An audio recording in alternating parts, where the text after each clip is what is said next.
Prince Dastan, have you wondered how you could have found such a treasure? Are you not curious why an orphan from the streets would be chosen to become a prince? The gods have a plan for you, a destiny. Welcome back to Your Geek News. We are buzzed after this next film. Yes, another Bruckheimer-Walt Disney collaboration, which you know means it's hoping to be an instant summer blockbuster. We're talking about Prince of Persia, Sands of Time. Based off the game of the same name from 2003, this movie has the same dream team behind Pirates of the Caribbean, and boy, can you tell. You absolutely can. So let's get right into a review of it as a fantastic acrobatics-packed adventure film, and then as an adaptation of Ubisoft's third-person action-adventure game. This is no ordinary dagger. Releasing the sand turns back time. Only the holder of the dagger is aware of what's happened. Did you see that? Right off the bat, you know you're getting a well-crafted story here, because aside from the gorgeous visuals, it introed with a great unveiling of historic Persian empires, and how a young orphan named Dastan becomes a prince there.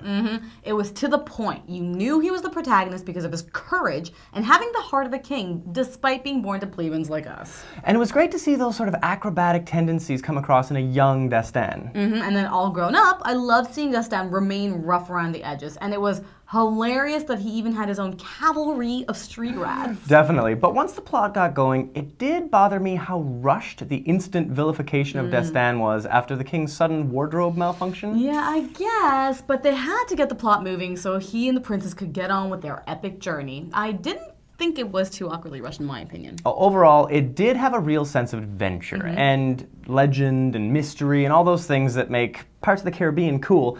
But it got a little bit of Indiana Jones in this one, which was kind of nice. Well, you know what? I thought there was no question that Pirates of the Caribbean was an awesome adventure flick and an incredible franchise for, again, the Bruckheimer Disney team. But there were times where I felt like this movie was just a rehashed formula of pirates. No. No, seriously. Okay, hear me out here. Dastan was the honorable hero Orlando Bloom. The princess was Keira Knightley, the feisty, distressed heroine, and Alfred Molina was Jack Sparrow, that despicable man who lives outside the law but you just can't help but love. I mean, they even had the same smudgy eye makeup and the same hair and the gold teeth.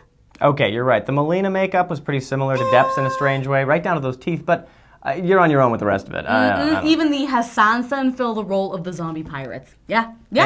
Anyway, let's just get into casting, shall we? I'm telling you, it's the same Obviously, freaking movie. they picked a great roster of actors, and everybody delivered on this one. Let's start off with the hero, Jake Gyllenhaal. I mean, he is awesome. It turns out he's an action hero. Yeah. He's awesome. Blew my mind. And he was good looking, which is shocking considering he started off as that creepy kid in Donnie Darko. Okay, true. Now, Gemma Arterton, the jury for me has been out on this girl, but after Prince of Persia, she can act. She was fun. I really enjoyed her. There was something about every character she's had before that felt really stilted, and this one was just a little more You mean you didn't personable. like her as Io? No, I mean, didn't dig her at all. I in mean, Clash. I thought she was gorgeous as Io. I didn't like the character of Io, but then her pulling off Princess Tamina, bomb. I thought she was excellent. I really like this girl. Now, Ben Kingsley is always wicked, and in this, no different. Wicked. I mean, he manages to do something pretty special with a bit of a cookie-cutter villain, which I enjoyed. And Alfred Molina, Oh my his God. sort of re-teaming after Species to have them both Jack together. Sparrow, you mean? Yeah, his ostrich fetish is weird.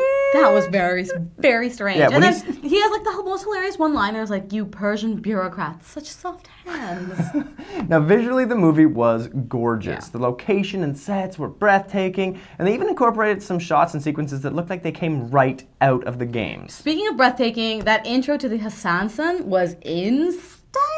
It was Yeah, insane, you know, intense, crazy. Good lord, it was like being at MI6 headquarters, but in ancient Persia. And there was a point when Ben Kingsley's character was like crazy into Yeah, it. a little too excited, Very right? weird. But man, you know what? I have to say, I thought it felt a little random, only because it was introduced 2/3 into the film, and it's just like, I what? was What? expecting them to be bigger, earlier characters and to last longer. I mean, after a short massacre, you kind of don't get to see the Hassansins for a while, and then they're pretty much just eliminated from the movie. I mean, personally, just reading up on them, I wish they got more into their mystique and legend in the film, but... Yeah, you know, the first thing that went through my mind with the Hassansins was "This is Persia" when that last one goes down the pipe at the end. You come on, when Destan kicks him into the bottomless pit, totally that went through your mind. Oh my god, you're such a nerd. Anyway, you know what? I also wanted to give props to fellow Canuck Alanis Morissette for composing and performing the theme song, I Remain. You mean essentially part 2 of Uninvited? Yeah. Like it's just another... Yeah, I know, you're right. It's pretty much that. Anyway, overall, it was a fun adventure. There were gorgeous visuals, as we said, great acting, lovable characters, and a pretty decent story. Now, it was an expected easy victory when you think about the money and the team behind this Totally. one. But let's see how it did as an adaptation of a video game that we pretty much all have a soft spot for, especially if we were playing any games retro style on the PC like I did, or on your iPhone like I am right now. Oh, God. Give me the dagger!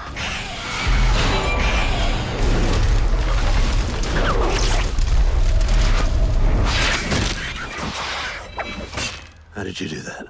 There are 3 basic ingredients the Prince of Persia movie would need to maintain in order to stay true enough to the source material. And of course, acrobatics, swashbuckling, and puzzle solving.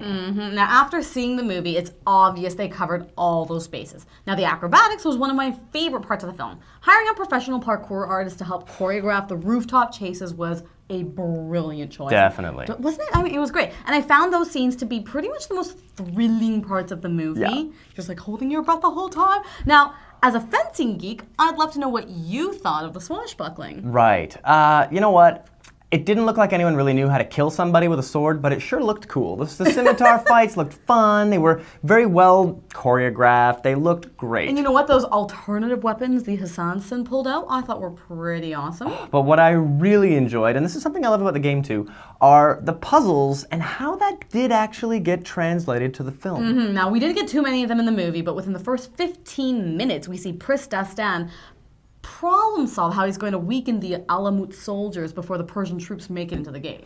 Now, I've got to say that a part of the movie that I loved was when he was looking at the Eastern Gate, and then there's that giant vat of oil, and you get the serious gameplay feel to the way it shifts around. That just worked really, really well, and early on to give you sort of that homage to the game, and then that's it. They don't throw it at you like the Doom gun the whole Yeah. time. It was just enough to make you say, they care about the game. Absolutely. Now, in terms of the story, the movie certainly seems to follow the same major plot points of the 2003 game it's based on. True. Some of the names are different, and there are more princes in this movie. And, you know, essentially it's all there. A king and his prince invade a city. There's an evil vizier. There's the treacherous plot to control the sands of time. We kind of got all those little elements in there. I guess, you know what? Strangely enough, the movie pretty much does cover all those points. That's pretty impressive, actually. You know, when you think about it, there are a few changes, but pretty big changes. No, but the major plot points are there. I mean, okay, in terms of changes, the prince in the movie actually gets a name instead of being this nameless protagonist. Which works. Yeah, that's cool. And, you know, character names change from the game to the movie. Like Princess Farah becomes Princess Tamina. And they actually go on a huge epic sort of road movie journey in this. You know, the games are pretty much always contained to a city-state, a palace, a castle. That's pretty different. I have to admit that I'm kind of glad that the kingdom didn't turn into a city of monsters like in the game, because I think that would have been strange. Although the Hassansons were pretty scarred and monstrous, so maybe they've kind of filled that void. Well, I mean, there's always a sequel. Now, the Dagger of Time ended up being a huge part of the film as it is in the game, but how it's manipulated is a little bit different. In the game, the Dagger of Time pretty much just lets you go back in time and slow things down as well. But the movie, we only see him turn back time. However, as time is turning back, it seems to be at a slower pace. Now, I assume that's because the audience needs to understand what's happening, and slow-mo looks cool. Definitely. Now, speaking of the ending, the movie gets a little bit Disney around then, especially if you dig the end of the game. Even though I kind of figured out how the movie would end in the first, half hour of the movie, having most of the movie undone felt like a bit of a jip. A small price to pay for Tamina coming back to life for happily ever after. Oh, God. Happily ever Whatever, it after. made me cry. They were destined to be together. No. Destan makes his own destiny. Didn't you learn anything from the movie? Whatever, either way, happily ever after, like a good Disney film. Okay. Anyway, remember to keep your eyes right here for a look at all your geek movies and all your geek games from the two geeks who always have something to say. And you can keep up with all our past previews and reviews and have your say on yourgeeknews.com. Such a noble prince, leaping to assist the fallen beauty.